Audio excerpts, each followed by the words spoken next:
black business owners collapsed by 41%, black business because of lockdowns. Do you care yet? Well, no, 70,000 workers in one state were fired because of vaccine mandates. When are you going to care? Do they all have to be trans? When are you going to care about these workers? What are you going to care about? What are you going to care about this? They have to be trans for me to care. You don't care. You don't care. Why don't you care about this? In this video, we are going to watch a very fascinating and also very spirited debate between Dr. Cornel West and Jimmy Dore. And for those of you who aren't aware, Dr. Cornel West is running for president as part of the Green Party. Now, I don't know much about the Green Party of America, but what I do know is that in Australia, the Green Party is a pack of raging woke communists. So with that, let's get into the first bit where these gentlemen play a game of No, Your Guys Are Fascist. You sound a little bit like Joe Biden, and what you're doing is you're giving a pass to Bernie Sanders and anybody else for voting lesser of two evils. So you're endorsing the Democrats' message in their campaign. And so now people can dismiss your candidacy and say, well, we got to worry about the neo-fascism of Trump, as if Joe Biden isn't worse, which he is. He's a bigger fascist. And he just crushed a union strike on the railroad, which is the definition of fascism. He's now trying to saber rattle with two nuclear powers, nuclear war, nothing more important than that. And what he's doing in Ukraine, you know exactly what he's doing, right? So he's the worst warmonger in the world. 300,000 Ukrainians have already been slaughtered in this proxy war that was provoked by NATO, which you know. So when do you think that when you say that about, when you call Donald Trump a neo-fascist and you don't say that about Joe Biden, what do you say when I tell you that you're undercutting your own campaign and you are propping up the Democratic message, which is that they are the lesser of two evil and you have to vote for Joe Biden so we don't have fascism. By the way, we already have fascism. As we all know, the fascism is the joining of corporate and government to screw the worker. And that's exactly what Joe Biden, the Democrats, and Pete Buttigieg did. And so they will keep doing it, and they're not stopping it. And they're also for censorship, which is the hallmark of fascism.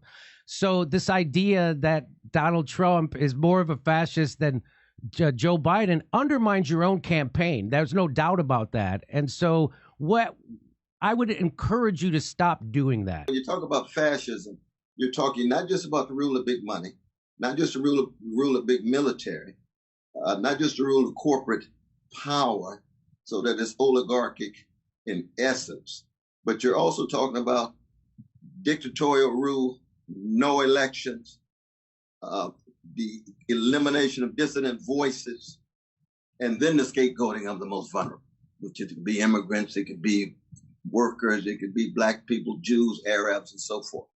See, under Biden, what you have is a fascist dimension domestically, especially against black folk and others. You and I, the very fact that we're having this dialogue without being eliminated overnight, a fascist regime could completely call into question with the use of arbitrary power. That's what happens in the mass incarceration regime vis-a-vis poor black people and others, right? So that is the fascist dimension. Similarly so in terms of militarism abroad, so that there's fascist elements, my brother, there's fascist dimensions. But with Trump, when you have calling into question transfer of power and so forth, that is not the same thing. And so that doesn't undermine my campaign at all. The campaign's about truth. 100% undermines your campaign. 100%. You're shooting yourself right in the dick before you even start. I find this game a little bit boring, to be honest, when they're trying to see whose guy is the most fascistest of them all. You see, one of the key parts of fascism, if not the definition of fascism, is the cooperation between government, media, and corporations in the interest of the state. And that is definitely happening. And just as a cursory explanation of this, the media and social media, which is also corporations, have clearly been working in lockstep with the Democratic Party. We saw this during the pandemic. We saw this during the Twitter files. We see this with corporations like the ADL. And that's just the tip of the iceberg. So you can see the fascistic resemblance there. And if you want to call it fascism, then go ahead. But then again, one of the other key parts of fascism is extreme nationalism. And that is clearly not the case with the Democratic Party, because they want Americans to hate the country. It seems as though they're almost intentionally paving the way towards destruction. They're encouraging and facilitating all kinds of degeneracy, plus they're encouraging war and all kinds of cultural division that just leads to decadence. So for me, sometimes it feels like it's a bit of a distraction when you're arguing the fascist case. Whilst I do of course recognize that comparison of historical regimes is very necessary, but I have noticed that people tend to get lost in the weeds a little bit with these arguments, because what we're seeing here is not Mussolini's Italian fascism. It's a different thing and probably needs its own name. So if you guys have any suggestions, leave it in the comments. What we have now is media, corporation, governments working together to push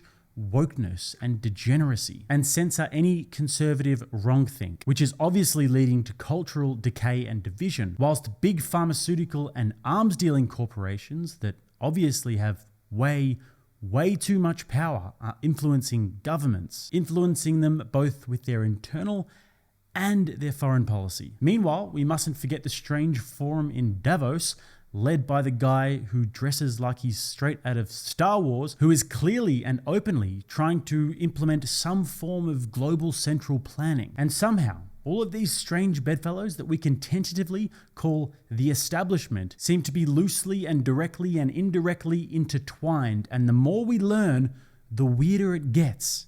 Obama, or should we say Obati boy? Anyways, on to the topic of identity politics. The role of a third party is to focus not on the identity politics that divide us, but on core economic issues that unite us along class lines, like Christian Smalls did at Staten Island. Do you think he led with LGBTQ trans rights and white supremacy, or do you think he organized along class lines? That's what we have to do. You have to organize, meet people where they are. So what is your plan to organize along class lines, or are you going to keep talking about white supremacy and all those identity politics, which are there not from the ground up, from the top down, to make sure we stay divided? What is your plan to organize along class lines? Well, I appreciate again the clarity and candor of what you have to say. We have profound disagreements, brother. When I organize around white supremacy, I'm not making some utilitarian calculation. I'm speaking as a black man who comes out of a tradition that's been terrorized and traumatized by white elites. And that does not in any way mean it takes me away from class issues. Class issues are crucial. Class issues are fundamental. But it doesn't mean that I'm putting up with white supremacy. One of the problems is that you get too many folk who want to talk class, and can't say a mumbling word about white supremacy, police brutality. Can't say a mumbling word hardly. Or when they do say it, you call it identity politics as if it's not connected to class. I'm hitting these head on. I'm standing with the workers when it comes to strikes.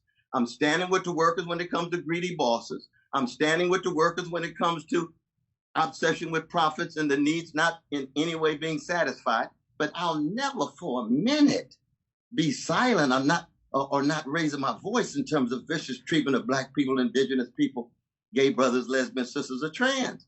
It's not an either or. Just before we get to the next part of this amazing debate, guys, if you don't mind quickly taking a second to put a like on the video, helps me enormously. And also, if you're new here, if you haven't subscribed, and if you'd like to be a part of this thriving community that we call Rattlesnake TV, then don't forget to hit that subscribe button. Back to the clips. And that's where you and I have a deep, profound disappointment. So if I see, for example, if I watch your show and I notice you hardly say a mumbling word about white supremacy because it's some kind of identity politics and I'm against it, but I don't want to talk about it. I only want to talk about what people hold in common. Well, black people are not going to hold it in common if you don't say a word about white supremacy, but maybe some of your white friends will. So who are you talking about when you're talking about in common? Are you talking about just a majority or what, my dear brother? I will never, ever in a million years not talk about vicious legacies of white supremacy, male supremacy, homophobia, transphobia, and others. But class will always be very much at the center. What brings you and I together is what? Our fundamental solidarity with working classes, not just here, but around the world. But oftentimes when I hear about your show and you say, well, you know, these identity politics issues get in the way. No, it's 100%. Not getting in the way. They're not getting in the way. 100%. They're used by so the Democrats, that's all they have to run on. And when you say that stuff, You just sound like a Democrat because that's all they No, have. but So that's if exactly you wrong. need, If to talk about the Okay. dignity of black people in the face of That's not- vicious white supremacy makes me sound like a Democrat, you got the wrong earplug. Okay. You're not listening clearly. Because if you can't hear the critique of Wall Street, if you can't hear the critique of militarism, if you can't hear the critique of his foreign policy in Ukraine, and all you can hear when they talk about white supremacy is identity politics, then something's wrong with your earplug, though, brother. Something's wrong with you. Well, we just have deep disagreement with that one, but It's disappointing. It is what it is. You are profoundly disappointing in that sense. But I still love you, brother. I still love you too. I still love you too. I know you. Absolutely. I know you. I don't disagree with what you're saying. I'm talking about having a campaign. I'm not.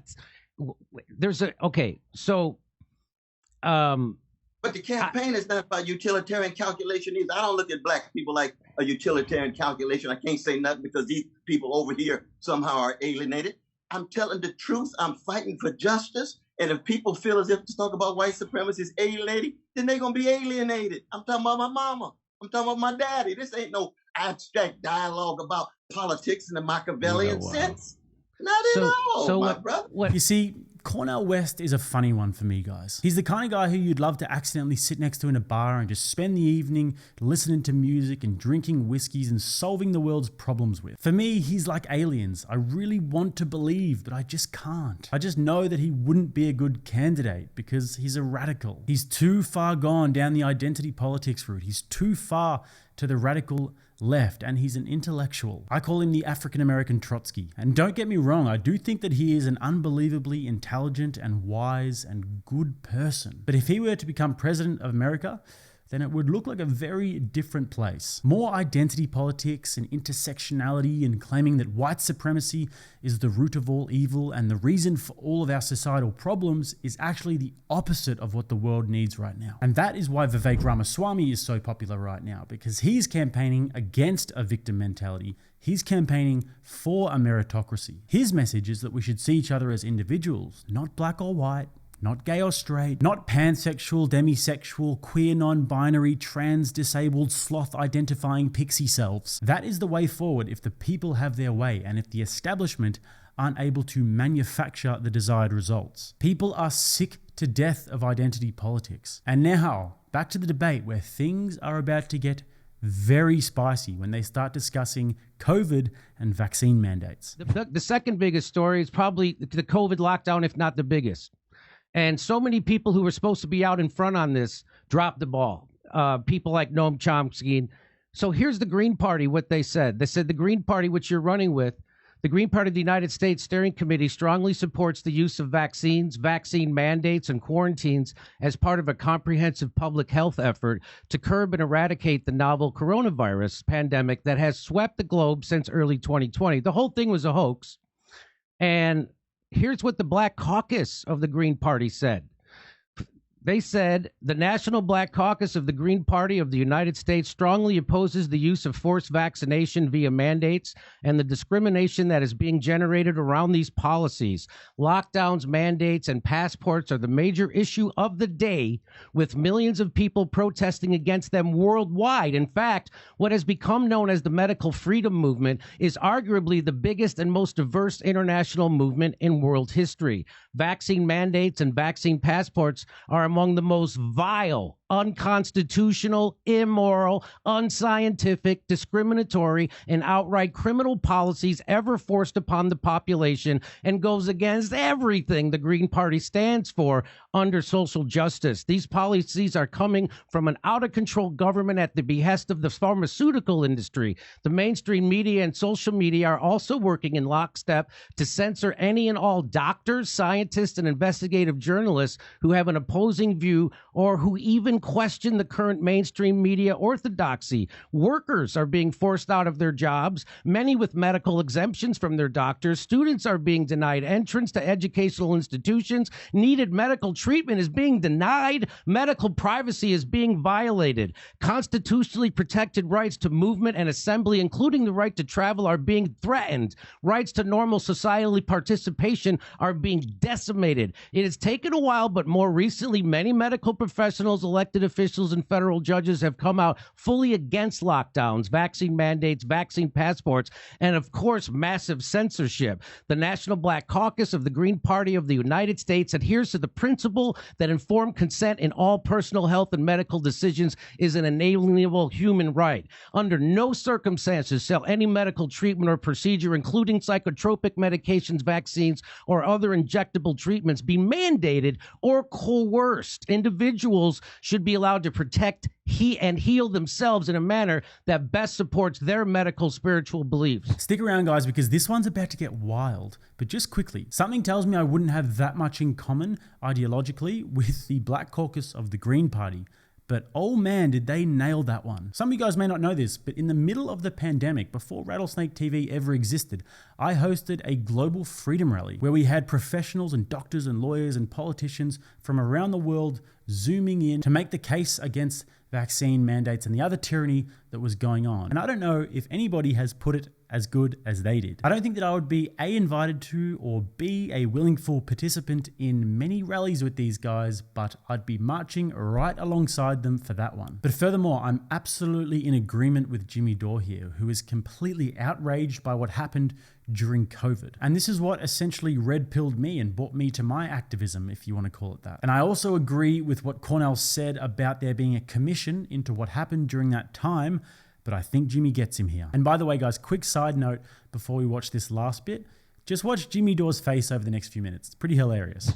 So, I just wanted, I don't understand why you aren't outraged by that. Do you share the sentiment of the Black Caucus of the Green Party, and have you talked to them?